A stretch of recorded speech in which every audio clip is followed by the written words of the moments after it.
I'm really getting back into the DMC series as of late, and something I think this series nails better than any 3D action game is the relation between gameplay and characterization. The team really gets that if a character acts in a certain way, they should also play in a way that matches up to that. A huge benefit Devil May Cry gets here is that the combat is usually pretty complex, and not just a case of mashing the light attack, finishing with heavy, and pressing the special button when the special gauge tells you it's special time. I've got 80 hours in Dynasty Warriors 8, I don't hate it, but you know what I mean. So in an effort to create some more DMC videos while gathering footage for the iceberg, I'm going to be doing short analyses of the movesets and general gameplay of each of DMC's main characters. As Nero was meant to be a more beginner-friendly character in design, I think it's fitting that we start with him. There will be some spoilers, especially in regards to gameplay. I will be explaining some things in depth that may seem obvious, yet it is important to ensure we're all on the same page. Roll intro. Take this one slow. I know I will, because I'm about to get complicated and I'm going to try the difficult task of not talking so fast for once. So, get under a blanket or something, absorb this, and we'll have time for questions later. Part 1. What is Devil May Cry? The first thing we need to get out of the way is establishing what the gameplay of Devil May Cry is supposed to make you feel. This is something I learned in college regarding media. You should be able to nail down any piece of media to its purpose and desired emotions. Yes, this does include non-fiction media. For Devil May Cry 4, we have an action game. It's real-time, it's relatively fast, and what it demands most of you are reflexes and mastery. I would also say that the game has a sense of difficulty, urgency, but ultimately more than anything, a feeling of being rewarded for playing in what can be called a correct manner. I know I sound a little pretentious here, and that some of this sounds pretty generic, but would you use those same words to describe Civilization 6? No, of course not. On top of that, multiple games can be trying to hit the same objectives. Devil May Cry aims to put you in the shoes of a character and then reward you for taking best advantage of their abilities. If you fumble, you get hit, you don't look good, and your style meter stays low. If you just mash the wire triangle button, then you aren't playing as Nero, you're just hurting your controller. The combat system rewards variety, and you'll have to pay attention to get anything close to the results of what Nero does in the game's intro. Through cutscene snippets, the style meter, and the end of mission grades, the game clearly wants to smoothly push you into a playstyle where you can use all of your character's moveset, and through that, hopefully, have you achieved some sort of connection to the character. You better understand their personality by watching them smash things. And you understand them better than that when you feel as if you're smashing things with them. Nero was designed with these ideas in mind, with a slight degree of simplification. When you play as Nero, you really are using your skill expression to create your best version of Nero. A version molded by the game's systems and Sparta willing, a version you find fun. I think you can see where the term character action comes from now, even though I don't really like the phrase. I'll take spectacle fighter or stylish action games instead. Part 2. Who is Nero? As I've insinuated, that word cost me $20, one of the biggest strengths found in the DMC franchise is how a character's personality is present in their gameplay. So we need to set up right here, right now, who is Nero? Of course, I'm not going to give you a rundown of the entire plot of DMC 4 and 5, but I am going to cover the most basic points from his first outing right now. Nero is the quarter-demon grandson of the legendary Dark Knight Sparta.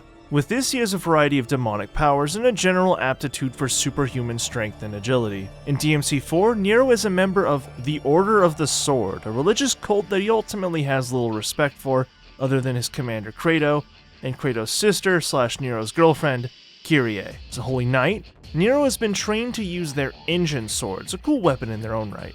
But Nero goes one step further and wields a custom super-powered, super-explosive version called the Red Queen, complemented by his high-caliber Blue Rose revolver that shoots 2 bullets at once. Remember how I said Nero doesn't have too much respect for the Order of the Sword? Nero's shown to be the only member using a firearm, as their creed finds such weapons dishonorable. A nice touch of character there. Admittedly, mostly shown in auxiliary material, Nero had a rough childhood. He was an orphan who didn't know his parents at all. Never gelling with the religion that ruled the town, he became antisocial and struggles with low self-esteem that he covers with a cocky attitude that quickly dissipates into anger whenever he loses control of a situation. Not helping was his right arm transforming into the Devilbringer, a demonic arm that he normally hides in a cast, but it does provide Nero some good grapple abilities. As Devil May Cry 4 goes on, his quick-to-anger personality becomes basically all angry all the time, before mellowing out a bit near the very end. To put it in a shorter way, Nero is a powerful, frustrated, loyal, angry, outcasted young man who doesn't fit into the society he lives in, yet finds his way to do things, often alone, and often with intensity. Part 3. Nero in Devil May Cry 4.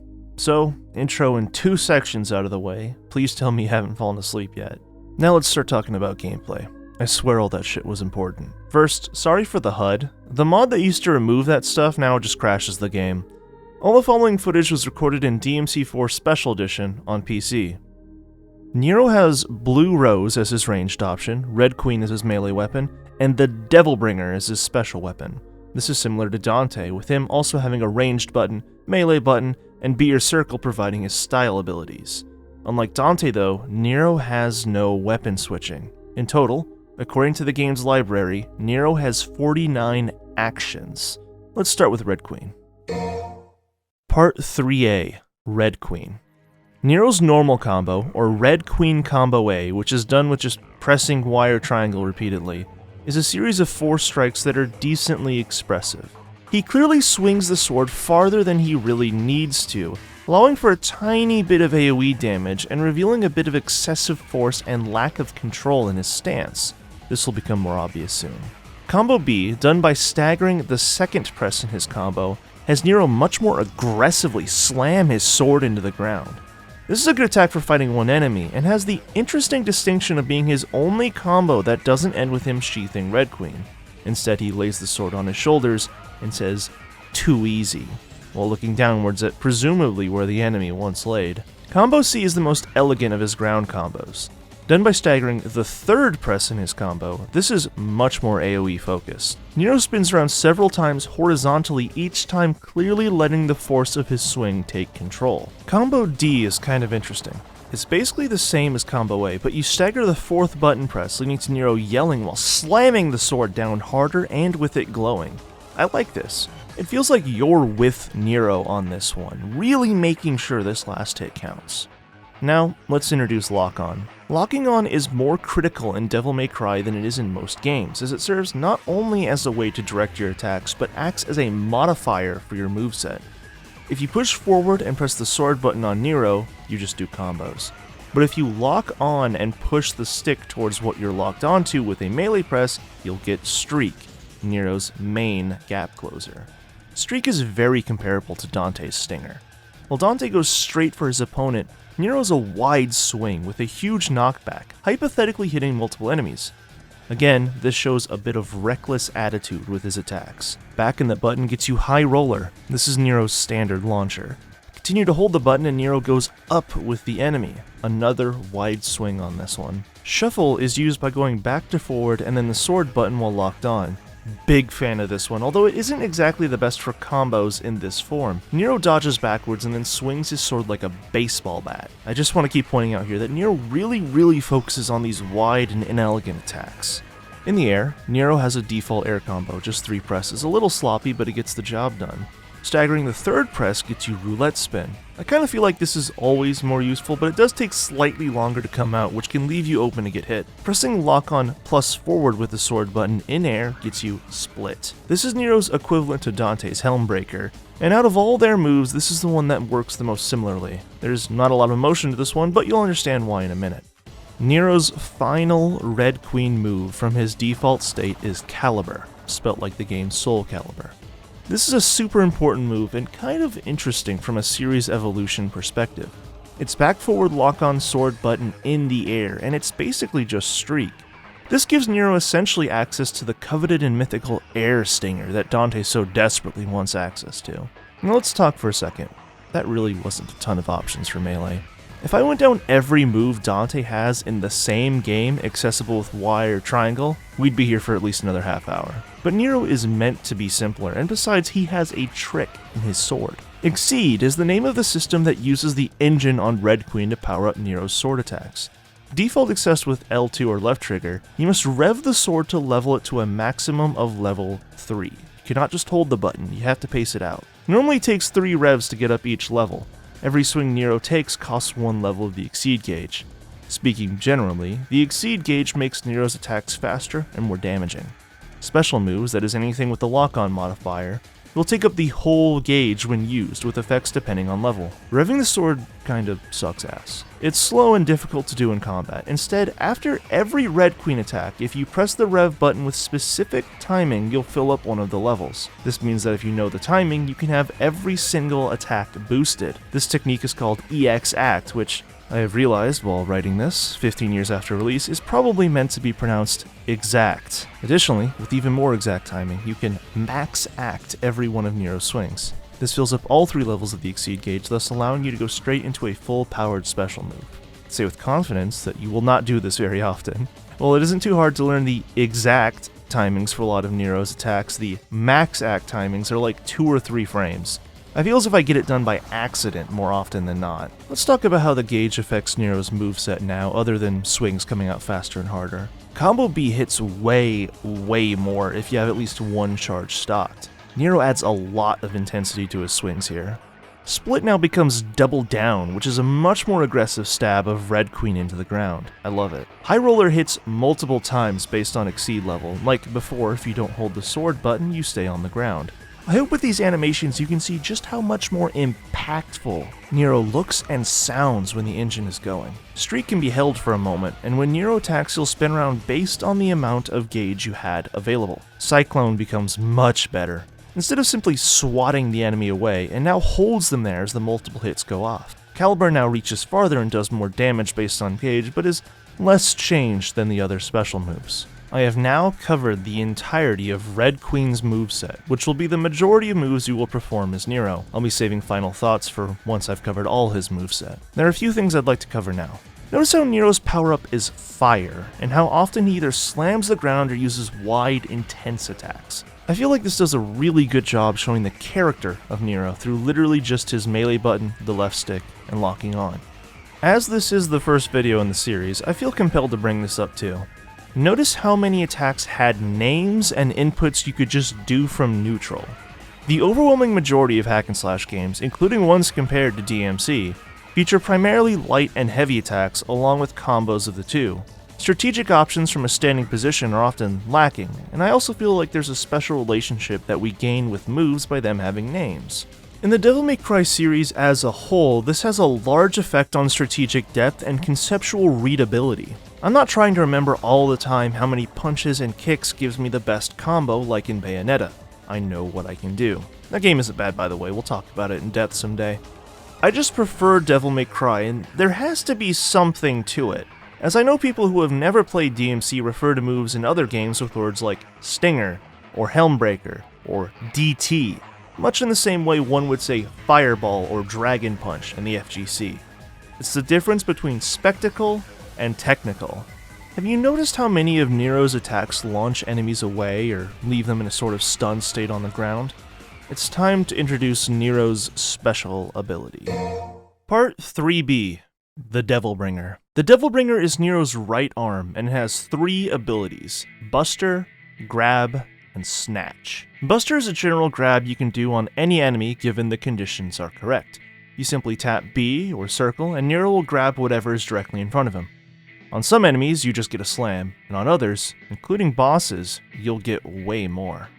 Grab isn't as useful. Certain smaller enemies can be grabbed with B or circle, and then if you just hold it, they'll serve as a shield.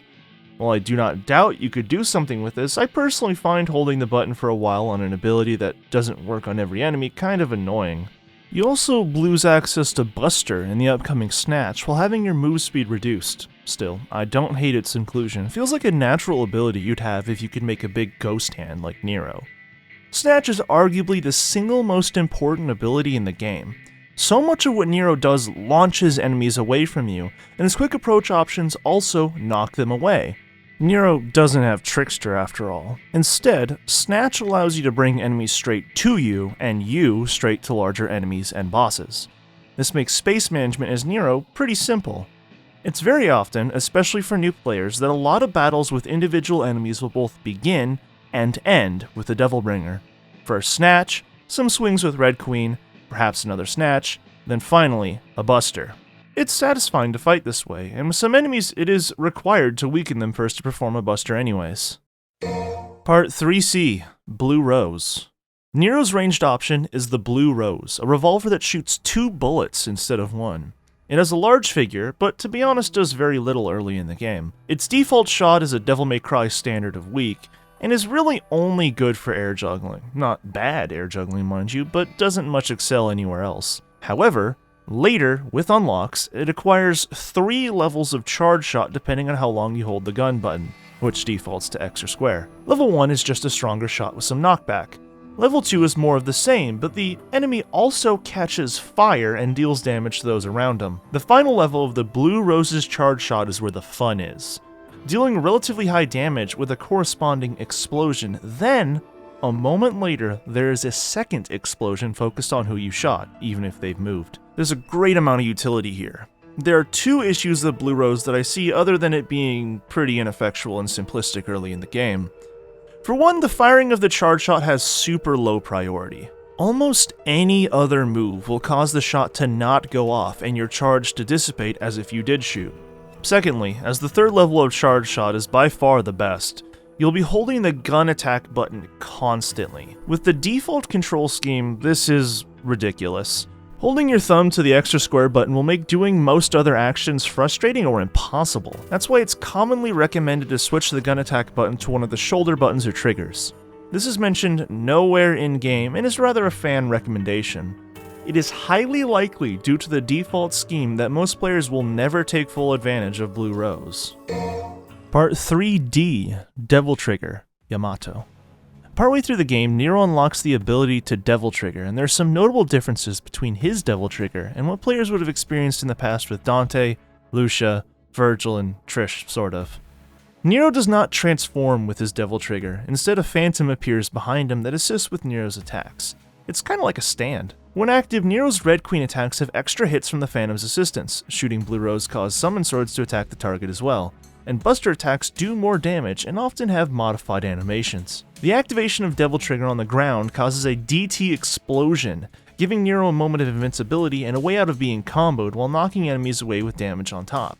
It can also serve as a move cancel, allowing for some combo opportunities that wouldn't otherwise be possible. When in Devil Trigger, Nero acquires 2 new attacks. There is Maximum Bet, a personal favorite of mine.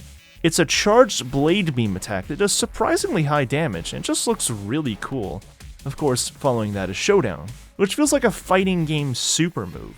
After a long charge that's easy to get interrupted, Nero slashes repeatedly forward, visually holding Red Queen in his left and Yamato in his right. This is the only attack Nero has where he visually uses Yamato himself instead of his Phantom. Before we talk about his DT more, I just gotta say, the implementation of Yamato as a weapon for Nero is disappointing. After he acquires it, he fights with it as his main weapon in cutscenes, while the player never really gets to use it much. A very important thing to note with Nero is that his Devil Trigger doesn't negate stun or knockback like it does for virtually all other Devil Triggers. I suppose this makes visual sense, as Nero himself doesn't physically change, but I feel it adds to his character as well. As I hope I've emphasized so far, Nero fights angrily, recklessly, and with little finesse.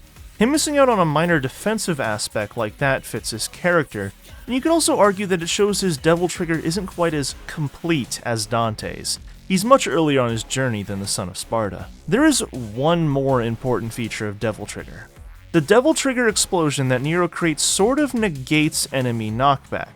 This means moves like Streak and Caliber won't launch guys if timed correctly. This is pretty useful, and I use it constantly. It does mean that I very rarely use Devil Trigger for its actual bonuses. The DTE is just too good to pass up on. I'm placing this tidbit at the end of the Devil Trigger section because I want it to stick with you just a little bit more for later. Nero will get a certain ability in DMC5 that replaces this anti-knockback feature with no cost. Part 3E, Other Abilities. The only other attack Nero has is Rainbow. If you walk in any direction for a short time, Nero will start sprinting. If you press the taunt button right after he starts running, Nero will do a full-on drop kick. It's a cool little feature that exists primarily for style purposes. Oh, and I'll point this out now since I've never seen anyone mention it. When I was recording footage of Nero's entire skill list, I noticed that every single attack is demonstrated on scarecrows, while Rainbow is the only move where he uses it against Dante in the little video. This is a callback to when Nero dropkicks Dante in their opening bout. I probably should have saved that one for the iceberg, to be honest. Next is Nero's Table Hopper. If you dodge very close to an enemy hitting you, Nero doesn't roll, but rather moves like Dante's Trickster or Virgil's Trick Down, and he suddenly teleports to the direction you dodged in. With upgrades, you can follow this up with 2 more quick moves. These dodges are super good in the sense they can be cancelled immediately into a different attack. But, and I don't want to be mean because it's cool when you do it, until like Dante Must Die difficulty and with a lot of practice, the timing on Table Hopper is so precise that it's just too hard to do consistently for a new player. And it's really risky. It's not really worth it unless you're going for style. Looks great, but not really needed for the vast majority of players. And when I say style, I mean in a real-world post-a-video on YouTube sort of sense. Table Hopper gives around the same amount of style points as just jumping to dodge moves, which is way easier. I tried to look online for exactly how many style points were given by different options, but I couldn't find a guide anywhere. If any of you found one, please let me know. Even then, I know you could easily S-rank every mission in the game without ever once using Table Hopper and using easier dodging options in its stead. I'll tell you right now that DMC5 doesn't give much style for Table Hopper either. I think this move should affect your rank a lot more for what you have to do to get it working. I hate to even admit it, but I remember back in 2008 when I did it for the first time, I honestly was confused why Nero dodged so much faster. It's very rare unless you know about it and actively try to do it.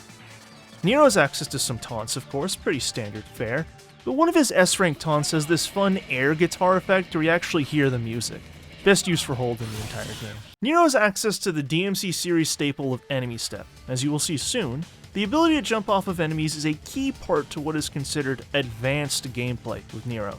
Nero also has access to a double jump and air hike, and you can pay Proud Souls for Get More Orbs, the single most pathetic upgrade in any DMC game. Why do I have to pay for this? Speed 2, just let me run.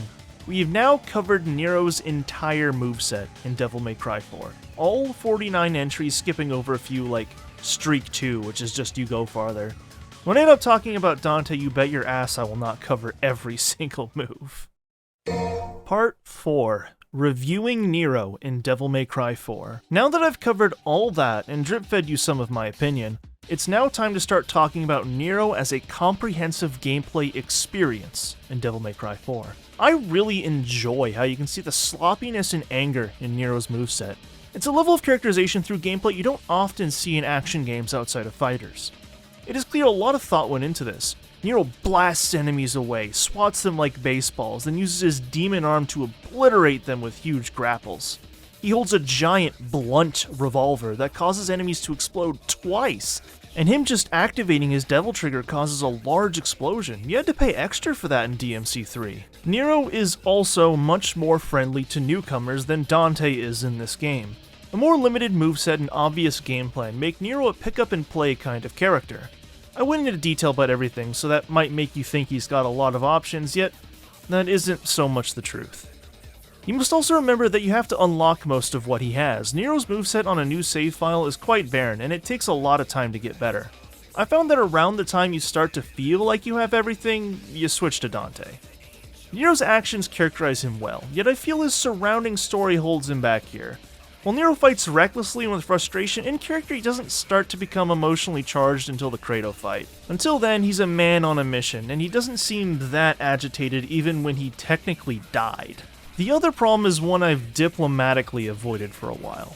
What if you're a returning customer? Maybe I don't want to play this guy. Up until now, Dante was Devil May Cry. Sure, DMC2 had that other disc, but who cares? I came here for Dante. And it's rather patronizing that you'd think I can't handle him.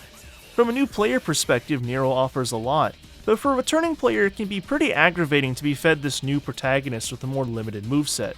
Then once you actually get to Dante's levels, it's a bunch of reused content with annoying twists. At the time, a lot of people were quite frustrated about this. It's also frustrating that you just know that during the Nero portion of the game, he's out there having his own little Devil May Cry experience just off of camera. Once you start playing as him, he starts to make Nero look even worse. As in Nero's campaign, he couldn't even finish off all his bosses, while Dante strolls through his scenario like it was nothing.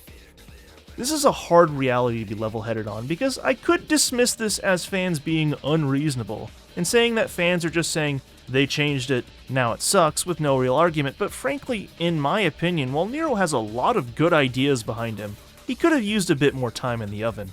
Without really advanced knowledge, he can get pretty boring. Nero is really good for marquee moments though. Each boss having a different buster animation helps a lot here. Sanctus in particular has some great buster animations that make the game look fantastic.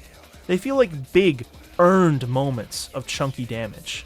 Here's some honesty for you. Let's leave objectivity in the dust. Some personal experience. The first Devil May Cry game I ever played was Devil May Cry, the original one. Like, once or twice when I was a kid. The first time I really sat down and explored a DMC experience was Devil May Cry 4. What I'm getting at is that Nero was essentially my first experience with the DMC system. I'm the person Capcom was hoping to get by making an easier to understand character, and finally getting the series on Xbox. And I gotta say, I prefer Dante. In fact, I prefer Dante so much, I went out and bought DMC 3 and ended up playing it a lot more than 4. Maybe they were aiming for an even more casual audience than me, or you could argue that Nero was simply an on-ramp to the true experience. I think on a first playthrough, Nero's alright. He's animated well, and as you gain more moves with Proud Souls as missions go on, you'll feel as if Nero is always getting more interesting. Yet there is an obvious ceiling with Nero. A lack of weapon switching or style switching makes it feel like Nero only has one game plan. With Dante, you just gain so much more with just tapping the D-pad. You may not even see all of Dante's moves playing as him in a first playthrough. Therefore, he never feels like he gets stale, while with Nero you really have to prove yourself or start exploiting arguable glitches to get a similar feeling. There's also the problem that there's some parts of Devil May Cry 4 that just suck ass from an environment and enemy design perspective. I hope whoever designed Blitz got a stern talking to, and I hope whoever designed the Chimeras was flicked randomly while working so they get why that enemy sucks. Now hold on, I know, that if you shoot them a bunch they stop doing that random blade spinny thing, but that's not communicated very well, and even if you do, it's still annoying. I honestly think they're like the worst enemy in the whole series. The bosses in Devil May Cry 4 are generally quite good, but during my footage recording for this video, there were definitely a few times where I just thought, man, fuck this, I'll just play DMC 5. Nero is straddled with a good chunk of questionable level design, which only gets cataclysmically worse as Dante. No, I don't want to move these stupid tops around. This room is literally called the Torture Chamber. Fuck this dice game. I have to do it again? It's a delicate balance between being friendly to newcomers and providing variety. After playing Nero, it just always feels like something is missing. He just needs another mechanic, or a few more moves, or something to make him really fun. It's hard to critique for me though, as what I would recommend was implemented in DMC 5, and we will be talking about that shortly. Part 5. Advanced Techniques, DMC 4. I consider myself a pretty standard Devil May Cry fan. With effort, I can beat these games on Dante Must Die, but I don't guarantee I'll look good doing so. Personally, I felt like Nero is fun, but fades quickly once you experience his full moveset. There are those that go further though, and even with my complaints, the technical nature of the Devil May Cry series shines through. I think my analysis has been fair for my experience, but I'd be remiss to not mention the more advanced techniques the community has uncovered. Of course, learning to max out consistently is a big one, but Nero gains truckloads from enemy step. This serves as a cancel for many of his moves. Speaking of canceling, you can jump out of that little backstep Streak starts with. I never noticed this until I watched Chaser Tech's video, but when you have the exceed gauge filled, you fall faster. I've also got a video from Turtle Sensei here, featuring techniques so advanced that they're glitches for the most part, real creative too, with an extremely high execution skill. These moves are so difficult and obscure that even commenter Anal Conda, who has 700 hours played as Nero, didn't know about them. This is a bunch of stuff I'm not going to get involved with. I think these advanced techniques require a truly ridiculous level of timing and execution skill that would take at least 100 or 200 extra hours to get down. Do these techniques look cool? Hell yeah, they do. And if you want to get into this, please check out the videos in the description. I can say with confidence that like 95% of players will never experience any of this, but I think it isn't actually that hard to do some of the enemy step stuff, especially with DT cancels. It usually comes down to canceling streaks and doing some charge shots. I managed to get that stuff kinda down in like 10 hours, so, if you want to try, please, go ahead. But like the Turtle Sensei stuff, yeah, that's gonna take a while. You may have noticed from my footage that most of it isn't using turbo mode. I figured I should keep the game at its originally designed speed for the sake of showing footage that would be accurate to the experience most players will have. I'm pretty sure most advanced techniques require turbo mode or are made easier by it. When you decide to do all this, keep that in mind. During my attempts of doing this kind of stuff, I found it easier in turbo mode. Your mileage may vary. It seems with Nero his advanced combo potential is locked behind very difficult inputs instead of variety. In a way, Dante's potential also requires a lot of precision, but it's easier to look cool for the average player by just switching things up. My critique stands about Nero lacking something, but if you're a true mad lad, you could probably find that something yourself. With that short coverage done, I think it's finally time to move on to Devil May Cry 5. Yippee, that didn't take long at all, right? Part 6. Nero in Devil May Cry 5.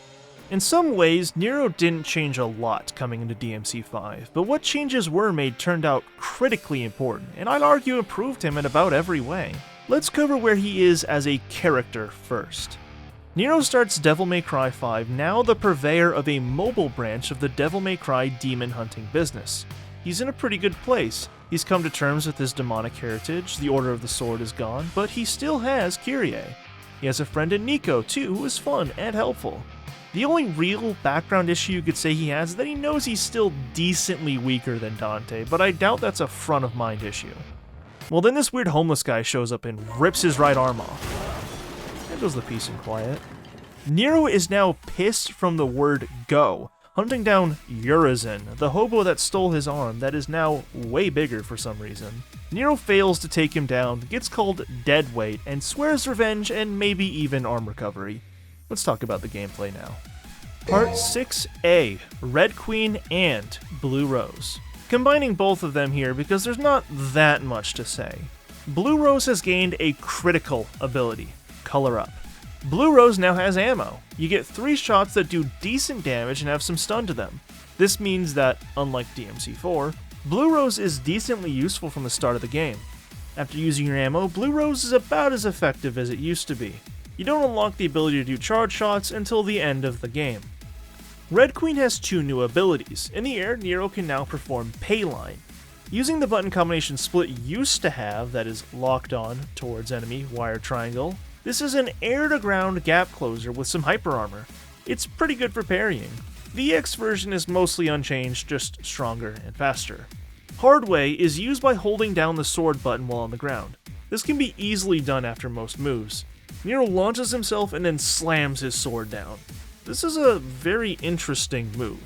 It's a great gap closer after a lot of what Nero does. It's also treated as a standard swing, so it only ever uses one level of Exceed. If you're good enough, you can even use it for dodging. These are the only 2 new listed moves, and I think they both add a lot. We have 2 more gap closers that both still have the angry recklessness that Nero is known for. There is kind of a 3rd new move, though. Nero, like the rest of DMC5's characters, can now air taunt.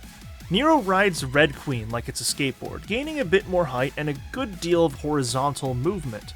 You can even EX act this move, and it's pretty easy to do so. It's also valid after each of Nero's jumps, so you can jump, air taunt, air hike, air taunt, third jump you unlock later, and then finally another air taunt. This gives Nero a pretty absurd amount of air control, and we haven't even mentioned Gerber or punchline. I will repeat this line later for emphasis because I think it's important. I also noticed that Combo B always does the full combo when mashed. You do not need to have any exceed gauge. It's hard to be anything but positive about these changes. Blue Rose now feels like a genuinely useful tool without cramping your hand. Red Queen's additions have been focused on movement and gap closing, which was the most linear part of Nero's design before. I believe these small changes give the user more options and a stronger feeling of power without drastically changing the balance of the game. Part 6B, the Devilbringer. The Devilbringer's gone. I thought we covered that already. Spoilers, you regain all the functions of the Devilbringer post-game, but for now let's talk about the Devil Breakers. Part 6B, for real now. Devil Breakers. This is the new hotness with Nero. The Devilbringer's button has been replaced by the Devil Breakers. Before DLC, this is a series of 8 replacement arms that all have pretty cool effects and can be switched by breaking them. They're found in levels randomly and can otherwise be purchased at bus stops and pre-mission. At maximum upgrade, you can hold a total of 8 Devil Breakers. Could be 1 of each, or 8 of 1. All Devil Breakers share the fact that if you're hit when using them, they instantly break. This negates knockback, but you're locked into an animation and still take the damage. You can also manually detonate them for an effect very similar to Nero's Devil Trigger explosion in Devil May Cry 4. You get iframes, and enemies are launched. Every Devil Breaker has an overcharge ability that is activated by holding the Devil Breaker button down and letting go when they glow. These are powerful attacks that also destroy the Devil Breaker. Thankfully, regardless of what breaker you have equipped, or none at all, Nero keeps Snatch, so you can still bring enemies close to you or you get closer to the chunkier guys. One thing that bothers me about them is that if you return to checkpoint or retry mission, you lose all of your breakers that broke. They do not recover. You have to then re-equip all of them in a menu. You might even have to purchase them, which is a difficult choice early in the game and a minor pain in the ass after playing for a while. You can have a total of 3 preset magazines for what Devil Breakers you want to bring, that you can quickly swap between pre-mission along with one recommended set by Nico. This just isn't enough. There's too many possible combinations of what you could bring for there to only be 3 user-defined presets. This is all very simple stuff that I hope can be fixed in the sequel that should come out around, 2030. Prepare yourself, because I'm now going to go into detail with all 8 of the standard Devil Breakers while quickly talking about the DLC ones afterwards, as not all players will have access to them. They do come standard with the Special Edition. Overture is the very first Devil Breaker you get access to and is described in-game as a simple one that is a precursor to things that will come. It's also the one Nero wears in all the promo materials and the game's intro. Battery is the main ability of Overture. Nero blasts out a large electric hand that launches enemies backwards. You can also do this to grounded enemies for a chunk of damage that keeps them there, and towards airborne enemies to make them fly higher. Overture is basically a normal hand, but with a huge amount of power generation in it. Makes sense that the brash, and especially right now, angry Nero would simply use it to make a big hand and send enemies flying. The break age on Overture is Exploder. This detaches the Devil Breaker in an enemy where it explodes after some time. As Nero does not get his charge shot until the game is basically over, using this and shooting it for an early detonation is as close you're going to get to his charge shot 3 from Devil May Cry 4. There's a lot of fun stuff you can do with this. Next up is my most used Devil Breaker, Gerbera. Gerbera allows for Jockey, a move that propels you diagonally along with any enemies that got hit by the blast, presuming they're small enough. Break Age will get you Stamina Ray on the ground, a huge, powerful laser that hits a ton.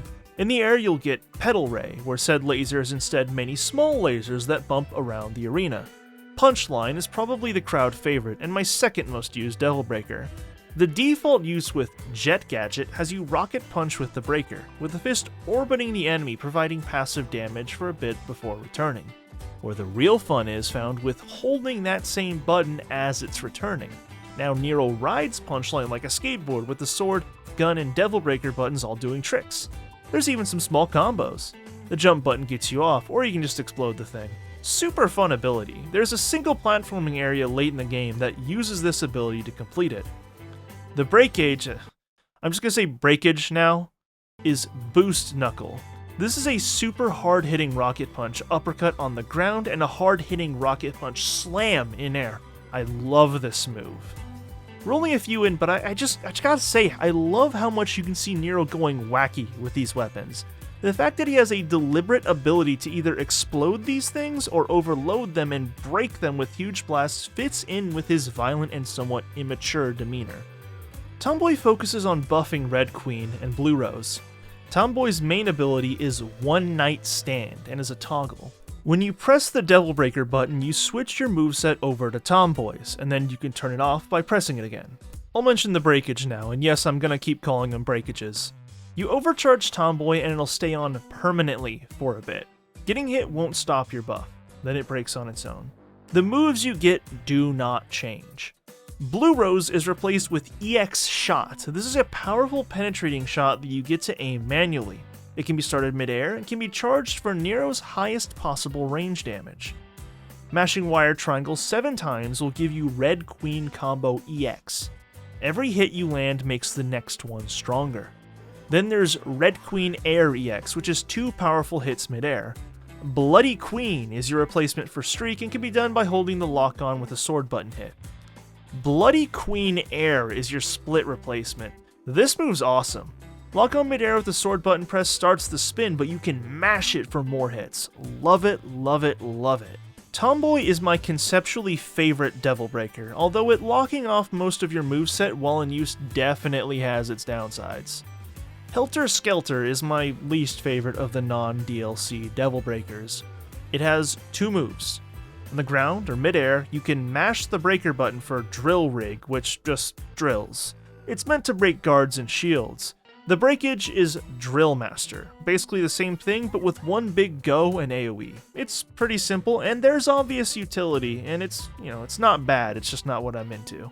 Ragtime is the Devil Breaker that my friends seem to like the most. Using the button creates a slow sphere that slows enemies within. This is usable in combos and defensively. The enemy isn't stopped, but they're slowed by like 80%, which leaves them very vulnerable. The breakage is Slow World, which is basically Quicksilver from DMC3. Everyone around you is slowed for a limited time. Super useful, gets guys off your chest, and it just looks sick. Rawhide's basic ability is Sidewinder. Nero just kind of flings the whip around him, but with proper timing he'll do more focused attacks. Having Rawhide equipped is basically having access to one more melee combo. Breakage gives you Loop the Loop, where Nero grabs smaller enemies and flings them around. Bigger enemies just get a bunch of hits. This is a whip weapon, yet Nero wields it violently with very little finesse. You can compare what he does to basically any other whip user in video games and see all the character he throws into what he does. Nero's final Devil Breaker is the Buster Arm. Hello, old friend. This just gives you your old Buster back. It is how it is, and bosses do have unique animations for grabs just like before. Charging it up gets the Super Buster, which gives you the DT version of your Buster and does a ton of damage, more so than the actual DT Buster you get by beating the game. It breaks after one use though. I appreciate not getting this arm from the get-go because it encourages the player to experiment a bit before returning to Nero's more usual rhythm. From there, it's a choice. From a standard release of Devil May Cry 5, that's all you got. With DLC, there's 5 more. First up to bat is Monkey Business. I can't show you this one because I can't get my DMC5 PC installation to recognize that it exists, but it's literally a retextured Helter Skelter with banana effects. Gerbera GP01 is interesting. I'm pulling back the curtains now, and I'll admit, and I'm sorry, to the ladies and gentlemen of the jury, I lied. Gerbera wasn't my most used Devil Breaker. Gerbera GP01 was. This variant of Gerbera does less damage, but gives you access to a jockey that goes directly up when on the ground and directly down if done midair. In both cases, the left stick can't be pointed in any direction. Frankly, this move, especially the air variant, looks sick and provides a load of combo potential. It's genuinely infuriating to me because, in my opinion, this makes GP01 just better than the counterpart that comes in-game. Like, who cares how much damage the big ground laser does? You're mostly here to jump around. If Gerbera comes back in a DMC6, I would expect the direct up and down blast to be built into its moveset. Sweet Surrender is a joke. Pasta Breaker is more interesting on paper than reality. Its default fire is the same as Punchline, but when you do it, the next Devil Breaker in your loadout is sent to the back of the list. This effectively allows you to choose whatever Devil Breaker you want to use next. The breakage ability. Sweet Surrender is a vibrator. It heals you. Jerk it too hard and it'll blow the whole load at once for some healing. It isn't worth it. Does the same thing of rotating the breakers, but now you get a move similar to the explosion from Overture's breakage, but you can't detonate it early. I don't really like this one. It hints at mechanics that could be fun someday, but it just doesn't work out in this game. Finally, from the DLC, we have the Mega Buster. This one was a big deal, and was even promoted before release in trailers. It's not a reskin of any other Devil Breaker.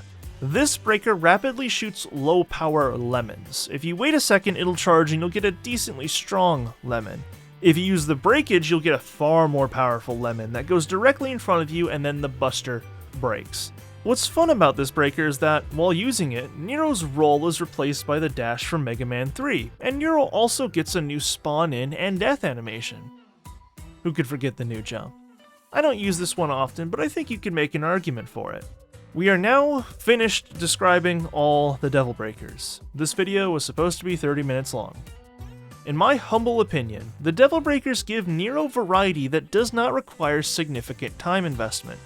Some are more complicated than others, and with time you're pretty much guaranteed to gravitate to the arms that best suit your style, limiting what you see. Even so, the discovery phase is a lot of fun. It's gone unmentioned, but some of the Devil Breakers you receive can be considered boss weapons in the same way Dante gets boss weapons. Punchline is made from Goliath, Rawhide from Gilgamesh, and Ragtime from the Elder Geryon. If you add in the fact you can collect them randomly in stages, the Devil Breakers can almost be considered a surprise element that Nero didn't really have before. In DMC4, the only real combat important unlocks you get are the Grim Grip, which provides Snatch at the beginning of the game, that shield thing from Kratos that gives you hold, and Yamato providing Devil Trigger. Otherwise, it's all in the menus. With Devil Breakers, you see them in missions, and you unlock them pretty regularly through level 6.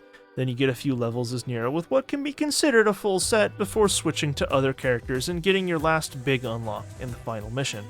Controversially, the Devil Breakers cannot be switched without breaking them. In a way, you can argue this adds fun to setting the order of the breakers you want to bring.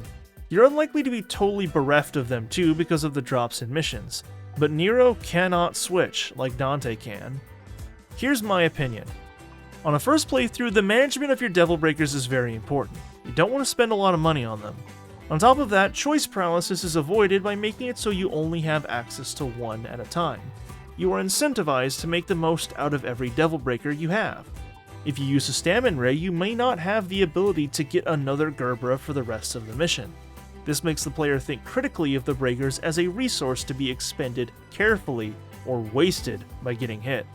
You're likely to make the most out of every breaker you come across or buy. However, on repeat playthroughs, I'm clearly committed. You don't have to worry about me getting choice paralysis, I know what I want. At this point, purchasing Devil Breakers is a barely noticeable expense, and you'll probably want to use your breakers in more creative ways. What we have here is a conflict between the onboarding of players versus what the experience becomes for more experienced Devil Hunters. Here's my suggestion. Beat the game on Son of Sparta? Cool. New unlock. You can use the right and left on the D-pad to cycle through the Devil Breakers mid-combat. If you're so dedicated to have beaten this game at least twice, then you've earned the right to mess with it a little bit. There's evidence that at some point you were supposed to be able to swap breakers whenever you wanted. Modder the Hitchhiker discovered in DMC5's code that it has the ability to switch breakers coded but not activated. Of course, on PC we have mods, so if you don't like the fact you couldn't switch breakers without trashing them, now might be the time to come over to our side. But, ignoring all that and just looking at the current implementation, I really like the Devil Breakers. It's an excellent idea, gives Nero that one little more thing he needed, gives him new opportunities to show his character, and transforms a pretty simple system with the Devil Bringer into a much more interesting one. The economy of it all is weird, and I hate losing them on checkpoint or mission restart. Complaints aside, this was exactly the sort of thing Nero needed to be a true Devil May Cry protagonist. Variety. Part 6C, Devil Trigger / Devilbringer. In Mission 20, at the virtual end of the game, Nero finally unlocks his true Devil Trigger. Not a ghost, but with a fully formed transformation. I like the way it looks, and the ghost effect isn't entirely gone. With his Devil Trigger, Nero gains 2 more arms and some wings. He's even got a regular human arm. Never thought I'd see the day. Kinda negates the impact of 4's ending. As you can see in the skills menu, Nero also gains back his Devilbringer moves, despite that hand technically still being in the possession of Virgil. This means that Nero can do Buster and DT Buster without the Buster Arm Devilbreaker, although the Devilbreaker version does more damage as it is more risky to use. You also get access to the original form of Snatch, which means you can do 2 versions of the move at any time that only look different. I think. I can't seem to detect if there's any practical difference between Wire Snatch and Snatch. Hold returns, it used to be called Grab, but now it doesn't impact your movement, and since you still have access to your Devil Breakers, it's hardly a downside. I still don't do it much, but better men than me likely do. Nero's got 2 ghost arms, so you can do dual hold, which is the same thing, but you hold 2 guys if you've got Devil Trigger on. Like in DMC4, Nero gains summon swords while shooting in DT, and you get extra hits while swinging Red Queen via Bringer Claw. Activating DT causes an explosion like DMC4. If you're holding any direction while activating DT, it doesn't cause an explosion. Showdown and Maximum Bet are here, and they aren't really changed except visually. Nero gains a 3rd jump at all times called Flap Top that has a slow fall effect if you hold the button after it happens. Flap Top plus your 2 jumps and 3 air taunts gives Nero a pretty insane air maneuverability. That's even before mentioning Gerbera or Punchline. Listed under Blue Rose, but unlocking with all this, is the return of Charge Shot. Level 1 is the same, level 2 no longer has the fire effect and simply has a bigger explosion, and level 3 is the same as before with the delayed 2nd explosion. The return of this button holding has some implications I'll be discussing in a minute. We now reach my favorite addition to Nero's entire moveset, Bringer Knuckle and Double Bringer Knuckle. Pressing the Devilbringer button after any sword attack causes a ghostly punch to sock him good. In DT, you get 2. The timing depends heavily on the move. The first time I used this I thought it was just more damage, but here's the real winning aspect about it. It cancels knockback. That's right, streak launching guys away? No it didn't. The combo potential this adds on Nero is crazy. It's not that hard to use too. The timing for using Bringer Knuckle is slightly different than Exceed. This means if you're particularly proficient, you can use both on one attack. I could go on for a very long time showing the effects of Bringer Knuckle, but I think a lot of the fun is finding out how you can use it on your own. And thank God they added the Void. Part 6D, The Void and Other Abilities. The Void is where you've been seeing most of my move exhibition footage. It's just a practice room like loads of fighting games. It's not an aspect of Nero's character or anything, it changes how you approach the game though. You have a safe place to try things, learn extended combos, and spend hours just learning timings. The existence of the Void gives players the ability to approach advanced techniques in a much easier manner, and you can't discount the effect that's had on the game.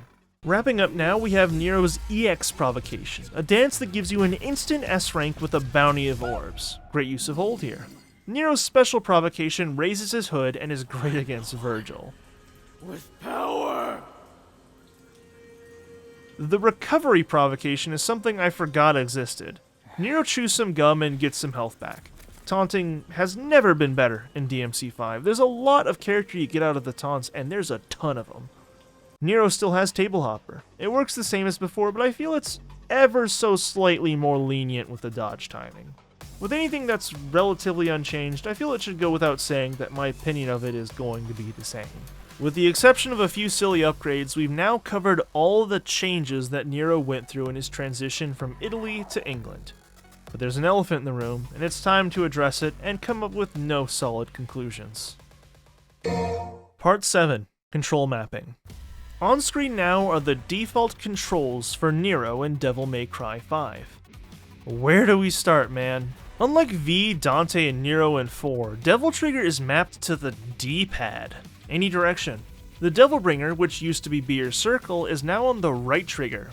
Before you get DT, this control scheme makes a lot more sense. You can use breakaway like Nero's old DT explosion, so it kind of checks out to be on the left bumper. When it came to control mapping in Devil May Cry 4, the only thing I ever did was move gun attack to R2 or right trigger, that's all. I've seen people advocate for exceed on that button instead, as it makes coordinating max axe easier, although I haven't tried it. Then of course gun attack ends up on L2 or left trigger. I think there's some room for remaps in DMC4, but DMC5 is a whole nother story. Now let's talk about what I like to do. Gun attack is always going to be questionable. If you're just playing through Devil May Cry 5, then gun on X or square is fine, especially on a first playthrough. You have no charge shot. But I'd argue that it should always be on right trigger. It's just a good habit to have even before charge shot. I switched after a long time of using X or square, and it was uncomfortable to get used to, but worthwhile. It's still got some utility, allowing you to do the shorter charge for color up while inputting other moves. It's harder to justify me wanting Devil Trigger on left bumper instead of breakaway. I like the consistency with what I'm used to, so I typically set it there and I almost never use breakaway. I feel like the benefit you get from wasting the resource isn't worth it, especially after you get DT explosion back. Breakaway goes on the D-pad to be mostly forgotten. Devil Bringer is a hard fit. Having it be on the trigger makes hold easier and mirrors the input for exceed. It's aesthetically nice, like you're choosing left or right after each attack. Yet, how important is hold? Well, not very much, and it's not hard to do a slide to B or circle like you would in Soul Calibur. So I put my Devil Bringer on circle, or B, which matches what it used to be. I move Devil Breakers over to X or square. This is where the final discomfort lies. Sometimes you just want to do that breakage. Not all the time, and certainly less than a charge shot, but still. So I finally settled on this. Default controls with Devil Trigger on left bumper. Now that doesn't make any sense. Well, it doesn't. On a default Xbox or PlayStation controller, which is what I've been describing, what I said earlier was accurate. Here's my switches for them. Devil Trigger to left bumper /L1, breakaway to the D-pad, gun attack to right trigger /R2, Devil Bringer to B/circle, and Devil Breaker to X/square. If you're a keyboard player, you're more powerful than I am, and I won't dare tell you what goes where. I have a Razor Wolverine V2 Chroma, which has mappable back buttons and 2 more shoulder buttons. I can just remap those for charge stuff. The best part is that if I set one of these back paddles to X, I can still press X on the controller if I so please. So I have stuff back here so I can charge Devil Breakers and charge shots easy. The only real thing I needed to get used to was Devil Bringer on right trigger. It's not so bad. I've put a lot of thought into this. I know others have done more. You can make a good argument for putting the Devil Breakers on a shoulder button for one. I've seen lock-on schmoozing with L2. The ugly truth here is Nero honestly might have too many buttons in the post-game. I'm not super sure how to fix this. I felt like Color Up was a suitable replacement for Charge Shot, and its much quicker charge time helped tons, but permanent removal would definitely impact Nero's gameplay. The default controls are by no measurement awful, yet they aren't optimal in the practical sense. The need to hold in a game with so much canceling, quick movement, and frequent button presses is inherently difficult. Switching the gun attack to a trigger almost feels like cheating, as if I'm exploiting the game's systems. Even worse is using an aftermarket controller for this. I feel like the game is fundamentally easier to play and easier to control if you put more of your fingers to work. We're reviewing Nero here though, and this is a frustrating topic. After I got my Wolverine, I had some speed bumps, but ultimately found Nero more fun. If I didn't tell you this, I wouldn't be honest to you about my experience with the game. If I didn't tell you that I enjoyed using this controller, I wouldn't be honest about that either. So we've got a game here that has some minor control issues that I think can be solved with cash. If you have the money, I would recommend getting a controller with back paddles. I believe they are the future of controller design. Xbox and Sony both sell premium controllers that have this feature. If we're just talking about DMC5 though, then my honest opinion is that post-game Nero is a little awkward to control with default controls, and hard to get working with controller remapping. Don't fret if you can't or don't want to spend money on a fancy controller though, as it seems just about all the most proficient players of this game use stock controllers, or spit in the face of God and use a keyboard. I'm not going to review the keyboard controls because while I can get used to a few paddles on my controller, playing a 3D action game on keyboard and mouse feels sacrilegious and frankly scary. Some of the best gameplay I've ever seen of the Devil May Cry franchise comes from keyboard players in both style and speedrunning. If you're one of those, I'm sorry for wasting your time talking about our silly little plastic controllers. Part 8. Reviewing Nero in Devil May Cry 5. We've now covered everything I believe an average or somewhat above average player of Devil May Cry 5 is likely to uncover while playing Nero. There is an exception here that I can't speak on. I do not own a copy of Devil May Cry 5 Special Edition as I am a PC player. This denies me access to ray tracing, legendary Dark Knight mode, and most importantly, turbo mode. I have used turbo mods for PC, but not for this video, and the last time I did use one of those mods, it broke my game's sound. I do not want to speak about using mods in this video. Remember in the following opinions that I have not experienced this game's proper turbo mode, which could noticeably impact the opinion of someone playing this game. I think Capcom did an excellent job with updating Nero to Devil May Cry 5. They successfully identified the areas where he was lacking and filled in the cracks. He isn't much harder to play, yet now has access to much more variety. As a character, Nero feels far more complete. He now has his own devil trigger, even some family, and managed to conclude the longest running feud in the franchise. His emotions are more validated by the game's plot, and his gameplay now fully syncs with who he is as a character. I have some issues with controlling the guy, that's for sure, but it's more of a skill test than anything. Can you acclimate to all this? Even though I like it a lot, I feel like the Devil Breaker system could use some refinement. Another revision, maybe some time in the forge. The economy of the Devil Breakers is questionable, and the inability to switch them is something I feel would be an obvious choice to walk back on in a Devil May Cry 6. In a future game, I'd like to see Nero maybe get a few more moves on Red Queen, and a lot more with the Breakers. In DMC5, they established with V and Virgil that they're willing to do a full 360 stick motion for moves now, so I think we can add that as a possibility to Nero's move pool. I think it is also about time to come up with something better for Blue Rose's charge shot. I'm torn on this, but I'd like you to hear me out on an idea I have. Okay, so you know how Virgil can expend Devil Trigger for different sword formation moves? Yeah, of course you do. V also has an alternate use of DT where you can press left trigger /L2 plus extra square or wire triangle to automate Griffin or Shadow. Let's take the idea of using DT to power up ranged options from Virgil and give Nero a similar command to what V has. Press RT or R2 and X or square to immediately expend some DT for a level 3 charge shot. This gives Nero another use for DT like all the other characters have and bypasses having to hold the button all the time. I don't know about taking away the hold input entirely, however I think this system is a bit more sound and is still user friendly. At this rate, any additions look like polish. I'm very happy with where Nero is in Devil May Cry 5. He's got depth, he's got variety, he's got impact, he's got style. Now let's talk about what the pros are doing. Part 9. Advanced Techniques, Devil May Cry 5. The videos I chose to reference were Devil Never Cry's Nero Advanced Tips/Tricks video, Broly 2012's Guide to Bread and Butter Combos, and Chaser Tech's Taking Notes series, which covers more than just Nero. The most important abilities here are jump cancels and caliber. Most other things work off of those two techniques.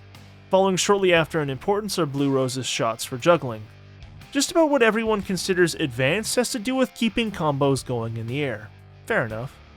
Devil Never Cry's video is the best at showing a few key techniques.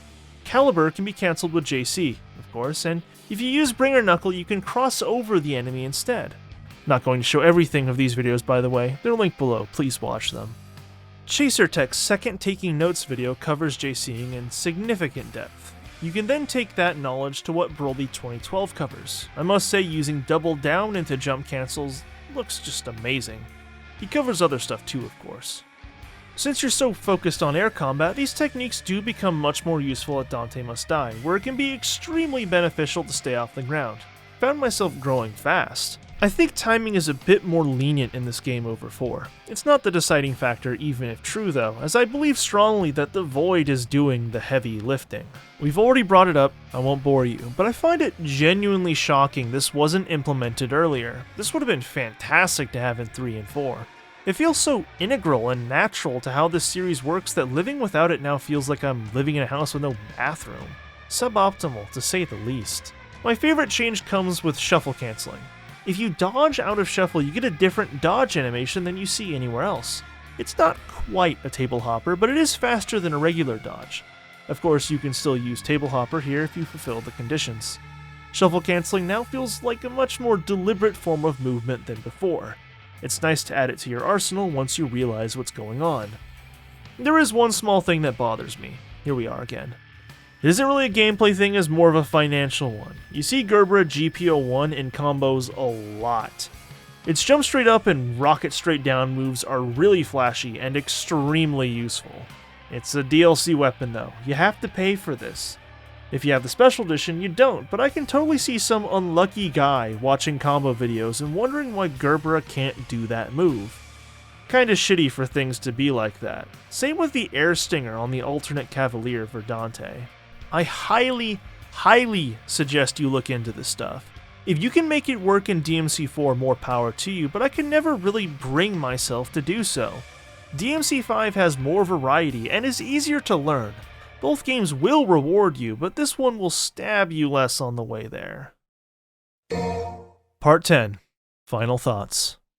Of course, to make this video I had to do some replaying of both Devil May Cry 4 and 5. Boy, let me tell you, thinking about playing DMC4 is more fun than playing it. It was easy to complain about DMC5's simplistic level design before playing DMC4. To be fair, it gets way worse when you start playing as Dante. Still, it ain't exactly fun. Nonetheless, Capcom built a good foundation with Nero. I hope I was able to convey that it really felt like Nero was a character with a lot of thought behind him, even if he was a little undercooked. Nero was in a tough position. I can imagine hating him quite a bit if I was an established fan when I first met him. In a game where he is the principal protagonist, he can also feel a bit impotent, story-wise. By his very nature, Nero was sort of set up to fail. Even so, busters are cool. Lining up those grabs on bosses is great. He's got a stand. He shows so much emotion in his attacks. Red Queen and Blue Rose are pretty sick conceptually. The Exceed system makes every sword attack a minigame. Nero benefits a lot by being made by a great dev team. His moves are very readable and animations very smooth. Hits and damage are conveyed well, along with Nero having small tricks in a lot of what he does, like jump canceling, shuffle canceling, and max acting. We take these things for granted, but not every dev team goes to this kind of detail to provide depth. In spite of that, Nero is a bit simplistic in his debut. If you don't willingly invest yourself into his game plan, he can feel very linear. On top of that, you don't really need much execution skill to get by with good grades until Dante must die. If you do go that next step, it can be rewarding, but in the very same game you can practice Dante instead, who has far more variety. I did not plan to give Nero a number score, and don't get used to this, but I'd give him like a solid 7 out of 10, 7.5. He's pretty good, but with obvious drawbacks and limited move expression through variety. Devil May Cry 5 really changed things. Things were not removed, instead the holes in Nero's gameplay were filled. The Devil Breakers are a lot of fun. Perhaps they could have been implemented better, but their current inclusion is far more worthwhile than them not being present. Nero is now truly a protagonist. His weakness compared to Dante that was a sticking point before is now a core part of his arc. By the end of the game, he certainly is a live weight. Nero is even more intense, with huge explosive attacks from his Devil Breakers, and all the quality animation to make them feel powerful. Nero went from a character with limited versatility to one whose abilities are so numerous that your controller struggles to hold all of them. As you play through the game, Nero's versatility grows and grows in an exciting fashion. Once you beat the game, you'll want to jump right back in with all his new tech. I know I did. It's gone unmentioned so far, so let me say it now. Nero also benefits a lot from Devil Trigger, his battle theme. The Time Has Come was good for sure, yet Devil Trigger takes things to another level. It was so good it was as much of a hit single you can get in video games. It was arguably the best battle theme in the series, at least until Papa Virgil came along and made a battle theme so damn good it has been heard hundreds of millions of times between official sources and memes. It was somewhat ironic that until Mission 20, Nero couldn't pull his Devil Trigger. Nero's in a really good spot. I think he could use a new sword move or two, and I gave you an idea for his guns earlier. Obviously, the Devil Breaker system allows for slotting in new breakers like Dante gets weapons as well, so a few more of them would be appreciated. Devil May Cry 4 built a very solid core, and Devil May Cry 5 built around it in an expertly crafted way. Just ask Nico. Anything from here would be appreciated polish and variation. Hear me out and don't get used to it, but since I used a number already, I'll give DMC5 Nero a good old 9 out of 10. That means he's excellent. There's a few specks of dirt, but the picture is clear. I very rarely give 10 out of 10s for anything, so 9 out of 10 means a lot. Now I know I missed some things in the video. I could have been a lot more granular with the advanced techniques, and I didn't really cover Nero's Buster interactions. Please let me know how you feel about the Grandson of Sparta and what I missed. Typical for me, there will be a comments and corrections video about all this and more. Tell me how you feel below. I know this has been a long trip. You can wake up from your nap now, and I'll see you soon. Thanks for watching, and goodbye.